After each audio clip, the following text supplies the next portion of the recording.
Hey guys, what's up? My name is Sean Winnie. Today, pasensya na kayo sa boses ko. Husky pa rin, pause pa rin, recovering pa rin tayo. Kaya medyo matagal-tagal tayo hindi bigay na commentary because of this. No? Katatapos lang natin ng medication for laryngitis. So, nag-change yung weather sa kung saan man ako nanggaling. And then, pagbalik ko ng Metro Manila, ayan, iba na naman yung weather. Kaya wala pa akong 24 hours since na nakabalik ako. Wala na akong boses. No, super trying hard na makapagsalita. Naawa nga ako kila Tita kahapon. Alam ko hirap na hirap silang intindihin yung sinasabi ko. Hopefully ngayon kahit paano medyo naiintindihan nyo ako. Anyway, pag-usapan nga natin yung naging commentary dito ni Attorney Claire. No? Nung una, nagulat ako kasi iba ang naging opinion ni Attorney Claire. Pero may point siya. And partly, I agree with her. Hindi naman sa lahat ng oras nag-agree tayo sa isa't isa, di ba? Lahat tayo may kanya-kanyang opinion. But I do agree with what she said here. Now, even before tayo, syempre, pasarap ng kwentuhan, I want to say thank you kay Tita Pretty. Nung dumating yan guys, sa meeting place namin, akala ko artista. Ako pa yung na starstruck sa kanya. Ang magkakasama na doon, ako, si Sento, at saka si Journey. Okay? Kami na yung nagkukwentuhan doon. Tapos pagdating niya, sabi ko, nakita niya rin kami eventually. So sabi ko, wow, ito na pala si Tita Alona. Kaya sabi ko, nakita ko siya, hindi dapat Tita Alona tawag natin dito eh. Dapat Tita Pretty. Napaka warm niyang tao. Super kwela, wala akong masabi. Kaya sabi ko, ito, tsaka si Direk Freddy, at least once a week, magkaroon sila ng halimbawa online show na magkasama. Grabe siguro pagbabardagulan ng gagawin nito sa ibang tao. Tsaka maliban doon, malaki yung commonality nila eh. Pareho silang supporter ni BBM at tsaka ni VP Sara. At the same time, mahilig sila sa commentary about sa mga ginagawa ni Idol. Kaya bagay talaga sila magsama sa isang sabihin na lang natin, segment, show, talagang parang nasa comedy bar pag itong dalawang magkasama sa isang show. Anyhow, tara, punta na tayo kay Attorney Claire. Panoorin natin siya.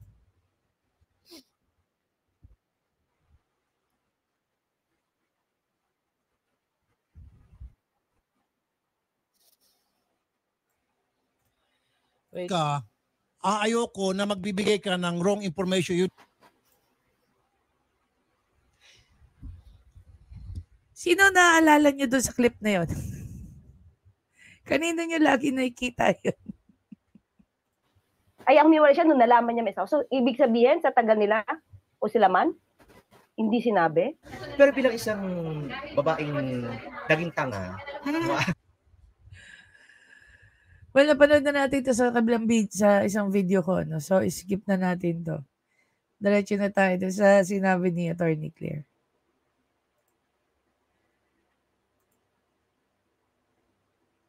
galing mo naman parang. Well, anyway, sa akin ganito yan, partner. Kung way back 2002 yan, mga kayubi, kung napatawad naman siya ng kanyang asawa, kung alam nung asawa niya, alam nung asawa niya, nagkaroon siya ng relasyon at napatawad naman siya. Diba? Oh. So, sino tayo? Oo. Sino naman tayo para mangialam? Correct. Sino tayo? Wala tayo yan. Itong asawa. Alam niyo guys, no? Kung hindi ko patatapusin dito si Attorney Claire, baka nairita ako kay Attorney Claire. Pero love natin niya si Attorney Claire. Dito si sinabi ni Attorney Claire nung una, napataas yung kilay ko. Talaga? Sa isang taong may asawa din na gaya ni Attorney Claire. Pero eventually, realize ko, tama siya. Sino nga naman tayo na magkaroon ng pakialam? No, back in 2002, na nagkaroon ng karelasyon na iba. Si Raffy Tulfo. Another question. Bago ba ito? Diba? Kasi kung babalikan nga natin yung kwento ni Ma'am Julie Lico, So, sila nga nung 1980s. No, kinasal sila 1980s. In 90s, nagpakasal si Idol Rafi. At saka dun sa kay Miss Jocelyn Pua. And prior to that, in the middle yata, itong si Idol, parang nagpakasal din yata sa another girl sa Amerika. So, bakit nga naman tayo affected kay Barbara Milano? Another question. Si Barbara Milano ba ang huli? No? Nare-recall ko tuloy yung sinabi ni Ma'am Julie Licop. Okay? I don't know if yun naalala niyo yun. Isa sa mga videos ni Ma'am Julie Licop na ikwento niya, na kwento daw sa kanya ng anak niya, na tuwing makikipagkita daw si Idol, ipapaalam daw ni Idol, imi-meet yung anak ni Ma'am Julie Licop. So, pinapayagan siya ni Pua. Then ang kukwento daw tong anak ni Ma'am Julie Licop sa kanya, si Grandy ba? Tama ba ako? Grandy. Na habang kasama yung anak ni Ma'am Julie Licop, kasama nila yung side chick ni Idol. Ang tanong, sino yung side chick na yun? Diba? So, hindi natin alam yung timeline. Okay? Bakit kaya sinasabi? Kung halimbawa man, ang kasama ni Idol at saka ng anak ni Julie Licop tuwing lumalabas sila, si Barbara Milano, then nagsisinungaling din si Barbara na hindi niya alam na pamilyadong tao si Idol. Diba? Halimbawa, again, marirealize lang natin lahat yan kung malalaman natin yung mga timelines. So, tatanungin natin si Tita A. Tita Pretty, tanong mo nga kay Ma'am Julie Licop kung alam niya yung pangalan nung nakakasama ni Idol at saka nung anak nila tuwing nagmi-meet up si Grandy at saka si Idol. Diba? Yun lang yun eh. Kailangan din natin malaman kung in between ba, okay, in between ba ni Barbara Milano at saka ni Jocelyn Pua, meron pa bang iba? Diba? Tsaka naisip ko lang din, 3 years kayong naging magkasama. Hindi naman, magjowa. Diba? 3 years kayong mag-boyfriend, girlfriend. I find it very, very impossible for you not to know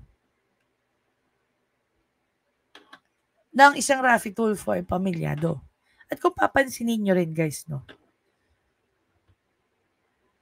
hindi naman isang nobody si Raffy Tulfo at that time. I'm sure naman he's already somebody in the media. Bakit ko naisip yan? Una, kasi pinatulan nga niya si Pinoy eh. Diba? Naging boyfriend nga niya si Pinoy eh. So, bakit kajujowa ng mga taong hindi masyadong kilala or hindi kilala? So, syempre, papatol ka pa rin dun sa tao na sabihin na lang natin may sinasabi sa lipunan. Diba? And, again, I find it very impossible na walang makakapagsabi Barbara Milano, within the first 2 years, may asawang tao si Raffy Tulfo. Diba? O nga niya, pinatawad siya eh. Dapat siya, diba? Bakit pa tayo makikialam sa buhay? At saka nangyari naman yun kung totoo, di ba? At wala pa siya sa pwesto. At lahat naman diba? tayo ano pa lang siya dyan Task Force Siyasat. Mm-hmm. So, ganun sa akin, partner. Kailangan tanong, mabubura ba yun? Oo. Definitely hindi. Hindi mabubura kung ano yung mali niya. Diba? Kung may mali siya, di yan mabubura, pero pwede siyang patawarin. Bakit hindi mabubura? Kasi nagawa mo. And it's, kumaga, kasalanan eh. Kasalanan sa asawa mo, kasalanan sa Diyos. Hindi siya mabubura. Pero pwede kang patawarin. Diba? Makaka-apekto ba yan sa political career niya? I doubt. Hindi. Hindi siya makaka-apekto. Bakit? Eh, tanggap naman na ngayon ng sosyedad eh. Ito naman yung tanong ko kay, pwede nating tanong to kay Attorney Claire. Okay? Pwede natin itanong to kay Attorney Claire. Or kung sino man, who knows it, no? Sa pagkakaintindi ko, I mean, since yung mga parents ko ay galing sa government, no? Ang pagkakaintindi ko, when it comes to public officials, sila ay under ng policy ng civil service. Isa sa mga grounds na pwede kang mawala sa serbisyo is immorality. Very strict ang civil service pagdating dyan. I remember yung mga nakukwento ng nanay ko na maraming natatanggal sa opisina nila, no? Dahil sa immorality. Halimbawa na lang, ngayon nangyari yan. Public official si Raffy Tulfo. Tapos may kwentong siya ay currently involved sa ibang tao. No? Or sabihin na lang natin, siya ay currently involved sa isang side chick. Pwede ba siyang matanggal sa senator? So for today, I have no idea yet. Pero kung yung policy ng civil service is pasok or nasasaklaw siya, then pwede. Then possible. But then again, at the end of the day, di ba nga? Gaya na nga na sinabi ni Attorney Claire. Hindi, yung pagkakaroon ng side chick is open secret. Alam na ng mga tao, pero wala pa rin tayong pakialam. Diba? Correct. Yung mga babaero. Diba? Yung mga babaero pa nga yung nagtatap sa survey. No? Kasi yung sa atin, parang yung issue of morality, nawawala. Diba? Basta makatulong, basta may ayuda, bura. Okay lang. Diba? So, ang sa akin lang, may nintay akong comment dito na nabasa ko kanina. Galing kay Louie lang po. Kung napatawad naman siya talaga, no, asawa niya, from the heart, tayo, siguro, wala tayo masasabi dyan. Diba? Sabi ko nga lang, yung issue, kung babaero siya, issue pa rin yun sa kanya. Pwede yung ma-issue sa kanya kapag nangampanya siya. Pero, sabi nga natin, mukhang tanggap naman ng mga kababayan natin. Ang dami na nahalal na ganyan ng ugali. Sino? Si President Erap, dating Pangulong Erap, dating Pangulong Duterte, talagang lantaran. So, mukhang makakalusot si Raffy Tulfo sa ganong issue. Pero still, sabi nga natin, during that time, nagkasala ka. Sabi ni Gino Ramirez dito, maliit na bagay na lang daw ngayon ang cheating. So, ano yung pinapoint ko dito? Ayun, sabi ni Louie lang po. Yan. Palakihin natin para makita nyo. On point dito si Louie. Sabi ni Louie dito, limot ang moralidad basta may pantapal na ayuda. Yes. Actually, during our dinner, nagkaroon kami ng, sabihin na lang nating discussion. Ako, si Journey, si Tita Pretty. Dito sa sinabi ni Journey, nag-agree ako sa kanya. Na yung mga taong sumusuporta kay Raffy Tulfo, nandyan lang sa kanya kasi namimigay siya ng pera. Pero, pag wala ng pera, sa tingin nyo, nandiyan pa rin yan. Alam ni Idol yan. Alam ni Idol yan.